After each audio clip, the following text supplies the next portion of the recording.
Welcome back. Thank you for staying with KTN Prime. Now, it's no secret, it's all out in the open that in 21 days, doctors under the KMPDU union are set to down their tools and head for industrial action due to a couple of issues that haven't been implemented by the employer, in this case being the county and national governments, all to do with the return to work formula that was signed earlier this year in May as they stopped the 56-day strike that had crippled the healthcare sector in the country. I'm joined in studio by Dr. Dennis Miskellah. He's the Deputy Secretary General at KMPDU. Daktari, thank you for your time. We're set to have a long discussion, and this is just the beginning. Earlier on, you had said that, of course, strike is a last resort, that negotiations should be ongoing, and you're still giving the government time within this 21-day timeline to actually go to the negotiating table and iron out those issues you want addressed. Is there any that tops the list, or you want all the issues addressed as we had highlighted in the graphical board a little bit earlier on? Not really, Jesse. The only clarion call and the only thing we're demanding for in this strike is the payment of what is owed. Lipa deni. It means that whatever government owes us, they should pay. We're not making any fresh demands. We are just asking one single request, that the government honors its agreement. Why do I say so? Because in the last few months, Jesse, we have lost 5 doctors to very, very painful circumstances. The first time we lost an intern, Dr. Dersiri Mora, who died by suicide, frustrated, having worked without salary. And she had been waiting for almost 1 year before she got posted as an intern. Then we also lost Dr. Njuki earlier on, last week, and also died by suicide, being frustrated at the workplace, no salary for 4 months and all that. They also lost a young medical officer who was being paid 350 shillings per hour, working in Kisi, frustrated with financial hardships all over the place. He also died by suicide early this week. Currently, we have a doctor who died from Mombasa in Egypt without even a medical cover. We are fundraising to clear her medical bill. And the last of all was the registrar, Dr. Timothy, who died in KNH, having worked for over 36 hours, 48 hours without having ever eaten. And you look at the postmortem report and they say that there was not even a trace of food. They couldn't even get anything to do toxicology on. Having starved, and even in his house, he had run out of power. He was in a dark room, having died starving. So some of these issues cannot wait any longer. Yeah. And as I say that, if you promise to pay interns, if you always agreed to pay interns, pay it up. If you agree that anytime a registrar who is a doctor in training in KNH or MTRH in Eldoret is training and they work beyond normal hours, then pay them, because these people see patients, perform surgeries that are charged and share refunds. But KNH pockets the money without even ever letting these people share even a bit of it, despite working 24 hours for 7 days back to back. Okay. You know, so that debt must be paid. Okay. The debt that is owed to doctors of Kenya, where 6 years ago, government promised to give them a pay rise and it never paid. And we won the court case, and earlier in the year, in May, they promised to pay it in 2 installments, a promise right from State House. And nothing has been offered. So they have to pay that debt. In short, we are saying that we are not asking you to give us a pay rise. No, we know the country is struggling. Just pay us what you owe us. Okay. That's interesting to note. I don't know if you can hear from the Health Cabinet Secretary, who just recently spoke of the government disbursing monthly stipends and accrued arrears for doctor interns and other cadres to the tune of 965 million Kenya shillings. As we wait for that bite, let's just engage on that particular issue. Has money truly hit the interns' accounts as we speak? You know, what I find frustrating when I'm dealing with this set of leadership and this government is that you don't know when they're saying the truth or when they're lying. You don't know when to believe them or when to call their bluff. Because the court in October ordered for us to have a conversation that should have found a solution to some of these stalements. And we've had 4 meetings that the minister never attended. She's been too busy. We met her on the sidelines of some national function, and we tried asking her for a meeting, and she was too busy for us. Then the day when we were now having our delegates conference to ratify and make a decision around this matter, then she all of a sudden wakes up early, unusually, and has a statement saying how they have paid everybody their money. First of all, that even attempting to pay that money is being in contempt of the court, because what the court said in the ruling was that the advisory that the SRC gave was in conflict with an existing CBA, which is a document of the court. Because once you sign a CBA, the process of CBA is that once you have agreed and bargained and agreed on something, then we take it to SRC. And SRC approves that, yes, we can afford these amounts of money. Even the 206,000, it is SRC who gave those figures. Then once it approves, then you take that document to court, the Employment and Labor Relations Court, and they adopt it as a document of the court to be legally binding. So for somebody to think that SRC is above the law, that they can then again vary unilaterally these figures, so government is stuck with this figure. The court told you that this advice is against the CBA. Can you go back and negotiate with the union on it? So you cannot insist, because the 70K doesn't stand on anything. Neither does the 206, because we are at conflict. So it's up to us to agree on what can work. But government doesn't want that. Instead, the CS goes and lies to Kenya that she has paid in full. So as money hit their accounts, it hasn't. And the worst part of it, that they have not received the money, because as a union, I'd be happy if the interns received those stipends, because first of all, it will help those who are starving. It will clear some of their bills. Sure. And more importantly, it will enable them to come to Nairobi to help me occupy MOH. How many months are we looking at? 4 months. They began working in August.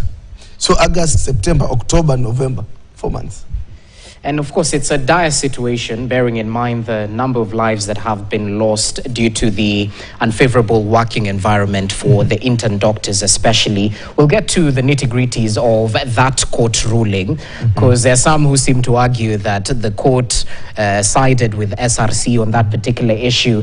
But on a different matter, let's take a look at some of the issues that were highlighted in that return to work formula. If we can just have the Super Bowl we just ran a little bit earlier on the issues that the doctors want canvassed, and it's an array of issues: payment of basic salary arrears, payment of interns as per the court order, provision of medical insurance for doctors, payment of postgraduate school fees, doctors promotion, payment for postgraduate students, and extra work beyond 40 hours.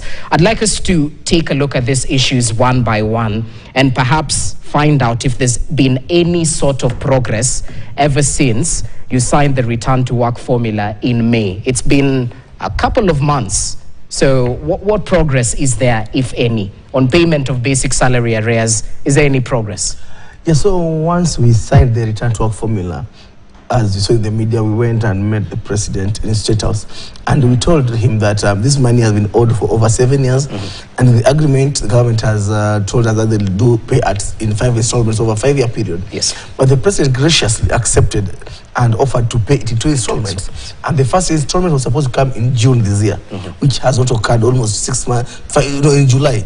And occurred almost 5 months later. Any reasoning behind that? Have they mentioned? So initially, they told us that they didn't have the data on how to pay it. And as a union, we offered to help them come up with this data. And after the data was found, it has been back and forth. In fact, as early as September, there are all signs that they're going to pay up, and we even went ahead and told our members to smile that finally they're going to get some money.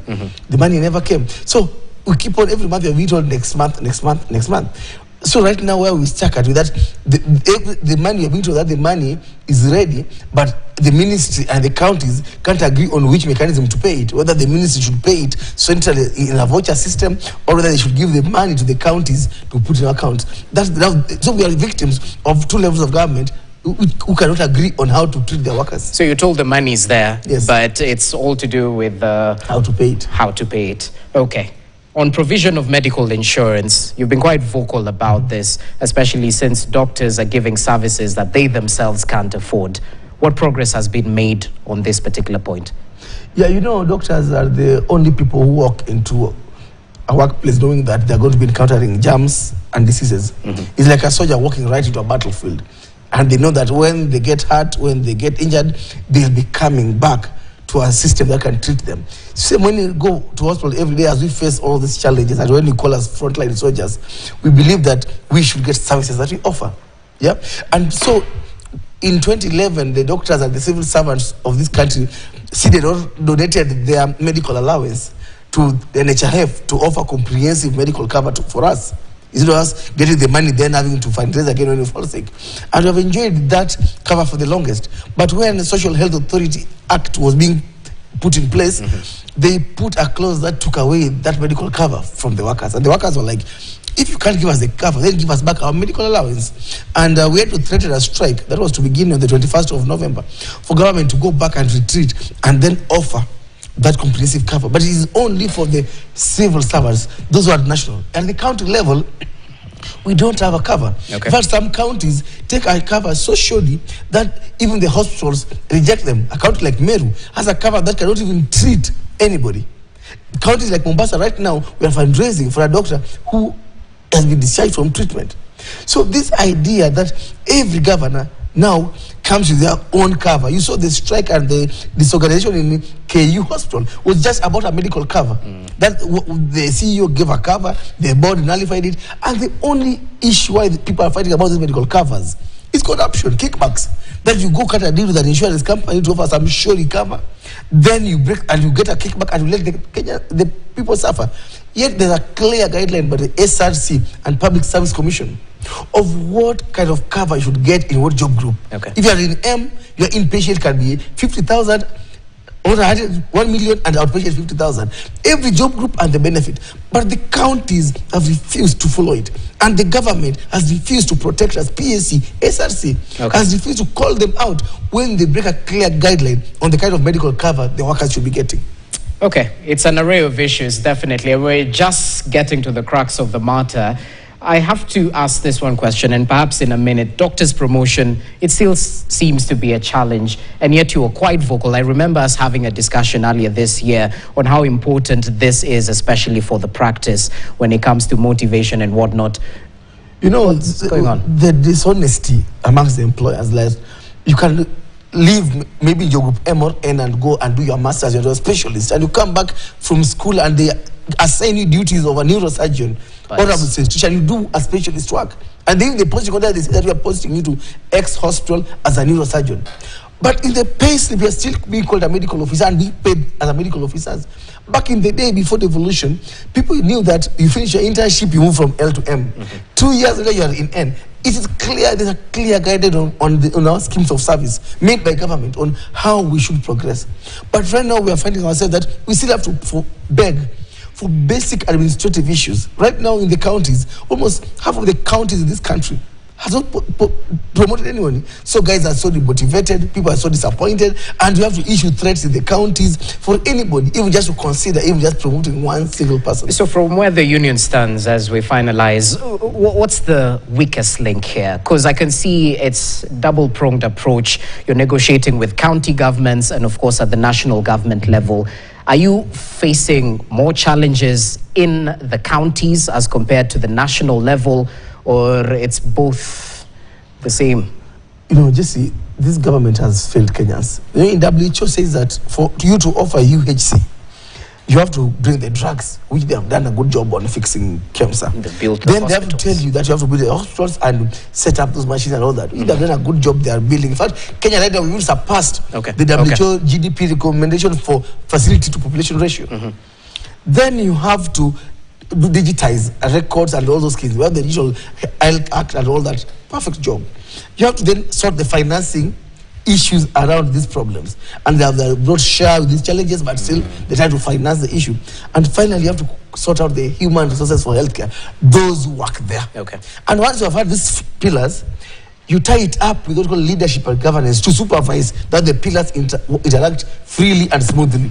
But the leadership at the Ministry of Health, the leadership at the counties, have failed the people of this country. So it's at both levels. It's at both levels, and it's just people just don't care because they don't consume that public healthcare system. They don't care because. How many times have you met with the government and COG? Oh boy, since May. We have met countless times. Without any progress. SG and I literally camp on the corridors of Delta House for Council of Governors and MOH every single day. And what frustrates us that every day you meet, there are new promises, fresh as the Lord's, but they never keep them.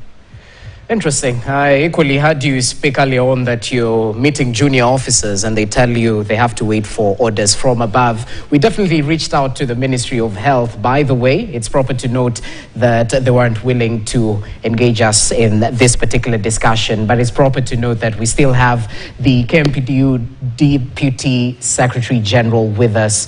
We'll continue with this discussion at the top of the hour. So in case you have questions back at home, keep them flowing at KTN News KE. We take a short break, but coming up in business.